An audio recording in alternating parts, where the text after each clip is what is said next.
Welcome, friends. So tonight we are having a spooky Halloween house tour. So I want to start off here in the foyer. It's kind of dark, the sun is just setting. We can get a good view of our sunset from our pool area. It's really nice out there. So we'll start off here in the foyer, so entryway as soon as you walk in. I went ahead and I got these cute little guys from Publix. I know some places don't have Publix. I want to focus in on his cute little face. He's holding a jack-o'-lantern. And I also got a Frankenstein. How cute. They are so adorable. I was really excited when I saw them and I was like, I'm gonna pick them up. I know it's towards the end of the season, but I don't really care. So as you guys saw in my last Halloween Decorate With Me, I went ahead and I did this entryway, and I went ahead and put some nice little fairy lights inside here to give it a bubbling effect. I have my dead men on my cauldron while it's brewing. My dead butterflies / moths in this area. I'm gonna go ahead and show you guys how everything turned out. But yes, I went ahead and I put one of those cheesecloths or spooky cloth, whatever you want to call it, and a few of my decorations down here.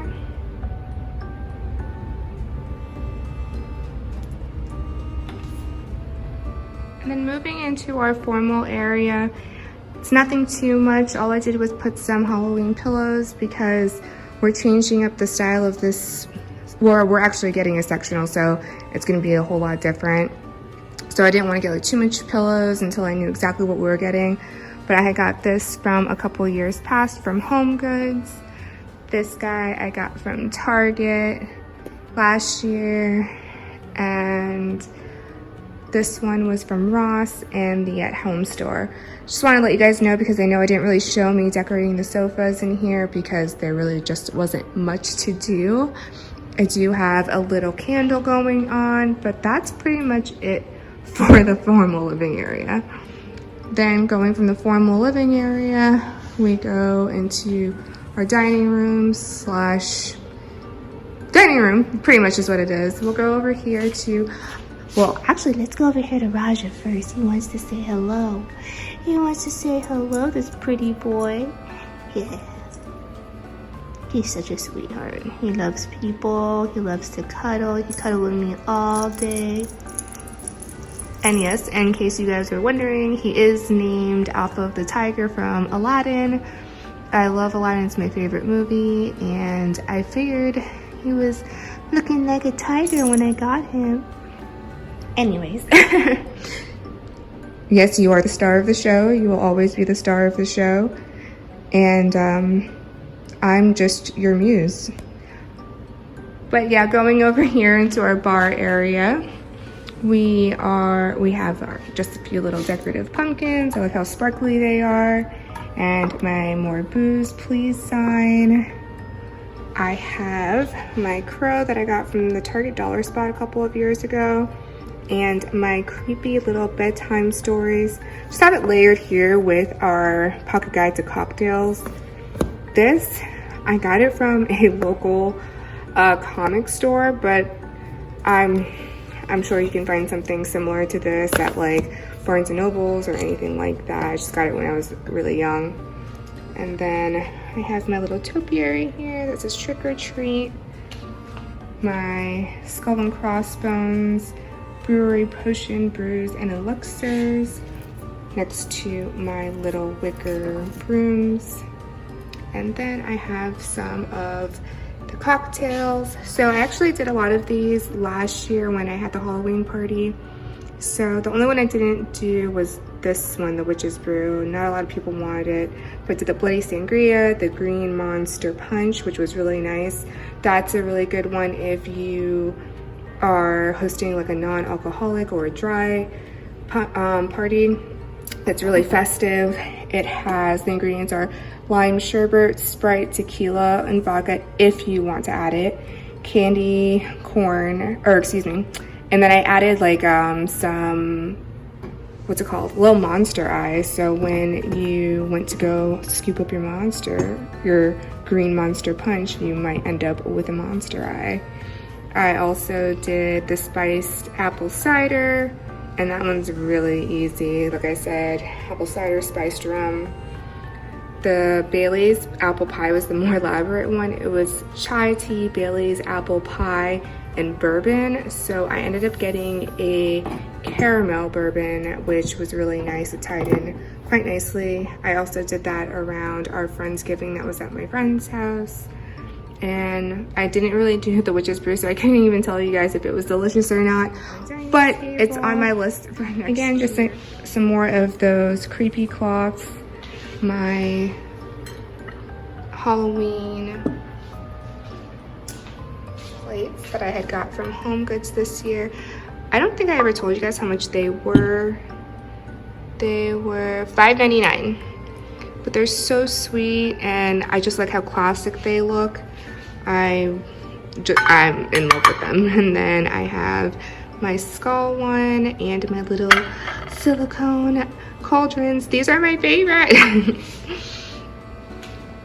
Each one of these little saucer plates do have a different character on it. So that was previously, that was skull, my witch,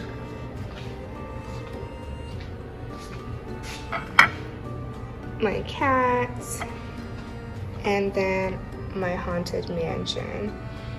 Super cute. I really liked just how simple this was. It was super easy, so if when I'm getting ready for Thanksgiving, I can just easily take all of this off. It wasn't too much.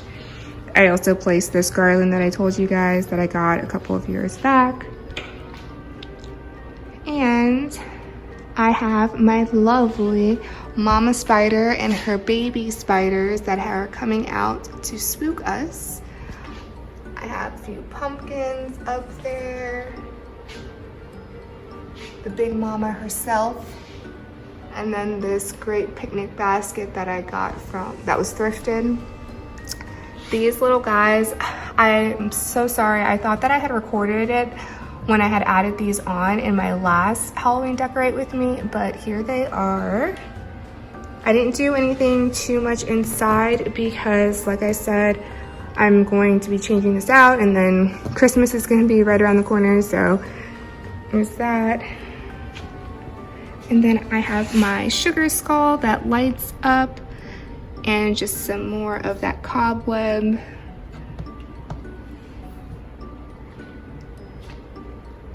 How cool is that jack-o'-lantern in there that lights up? It's super nice when the lights are off. I'll show you guys a clip of that in a minute. But that's it for this open concept area. And then we'll move into the kitchen and the Florida room.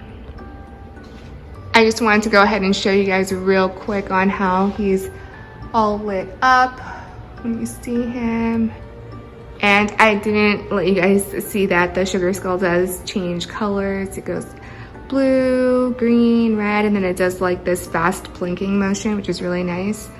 This cloche, I really wanted to put some fairy lights in them, but I couldn't find them. I think they're packed away with all my Christmas stuff, and I don't have that out yet, but that's a thought for next year.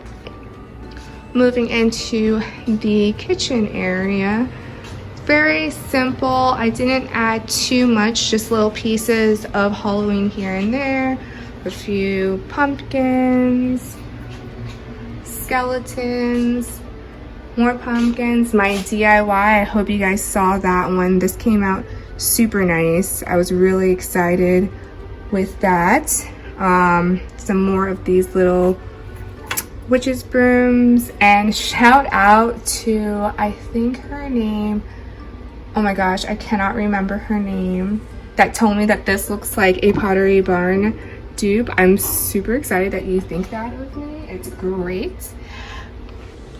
All right, moving to these shelves, I just have my little guys from Walmart that light up. I'll show you guys in the dark, a dark clip of that one.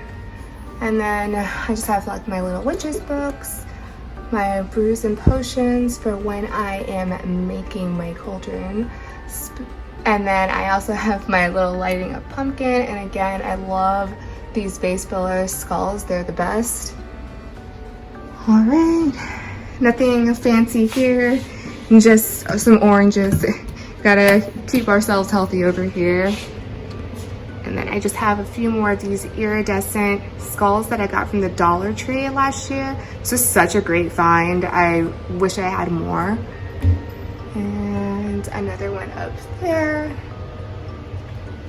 And over here on my rods, I have my witch's hat, my sign for my store, a witch's broom that I got from the Target Dollar Spot this year, this great chime garland that I'm in love with, and some dried flowers, sorry.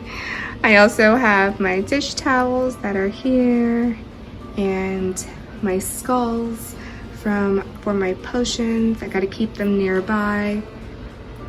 And then over here, I just kept it very simple. I moved some little pumpkins that were supposed to be on that shelf when you first walk in. Just did dishes, guys, so that's real life. So moving over here to our peninsula, I just have a candle going. This little cute jar I also got from Publix. I got one for me and one for my mom. I was told that they do go on sale, and it's fine. I really wasn't too worried about the price. It was only 12 bucks. But what I was going to say is that I didn't want to put any candy in here because I know someone that would eat all the candy if it was out of the bag. So I'm trying to leave those for the trick-or-treaters, and then whatever's left over I will put inside. Then moving over to my coffee area, I just have my Black Hat Society for Fine Witches picture in the back, some florals, another candle that's going on, and then some of these pumpkin stir sticks. Towards my right, on my Alexa, I just have a few of my potion bottles that I like to keep, and another little skull guide to keep me company.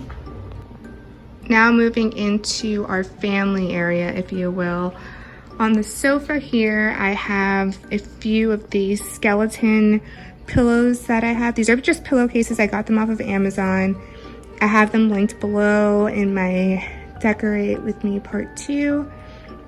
Also, these pillows are from Amazon.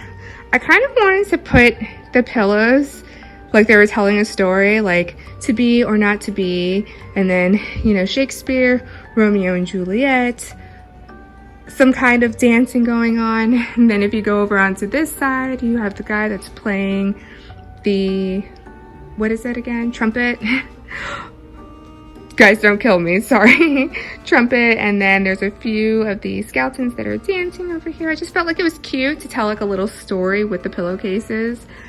But nothing too fancy over here. I just wanted to add a little bit of Halloween. We'll go over here to the coffee table. I have this big black skull that I had got from Ross this year. Super nice. A few scary books, my Halloween tree, and another candle. This one is from Bath and Body Works. So I have that one linked below. That is in the pumpkin carving pumpkins scent. Up here, I have my Trick or Treat Ray Dunn sign and that cauldron chalkboard drawing that I did last year. And then over here, just gonna block that a little bit so it doesn't mess up with your eyes. I have my little pumpkin from the Target Dollar Spot this year. He's so cute. I do wish that the light was brighter, not gonna lie, but he's cute. I like him. He came home with me. Then I have some more of those dried florals that Cleo keeps on messing with. So I have to keep on sticking them back in here. If you guys have cats, let me know. Are they also obsessed with florals? Only she is. Raja doesn't really care for it. And then this cute guy I got from the At Home store last year. And he just does like some spooky little pictures, a graveyard, a tree, a witch. It's just fun. I like to have that. And then over here, I have my little jack-o'-lanterns that I like to keep on when we're watching spooky movies because it just gives me like Halloween vibes, Halloween movie vibes. So I go ahead and I usually turn those on. And I have my skulls again. And then just down here, I have a few more signs and pumpkins. But that's it, guys. Like, it's not a whole lot, but I'm really happy with it. I enjoyed filming for you guys this year, and I really hope you enjoyed the decor. I am gonna go ahead and turn out the light so you guys can see this at dark. Look how cute this area is. Like, I am so dead. It is my favorite part, and I just enjoy seeing this. This will be the hardest thing for me to take down, I think, just because I loved how it turned out. But if we go over here, we have our flickering jack-o'-lantern and our ghost. I really wish I had more lights. That will be something for me to think about next year, and I will definitely do that. But guys, thank you for joining me today. I really hope you enjoyed this Halloween house tour with me, and I will see you in the next one. Bye.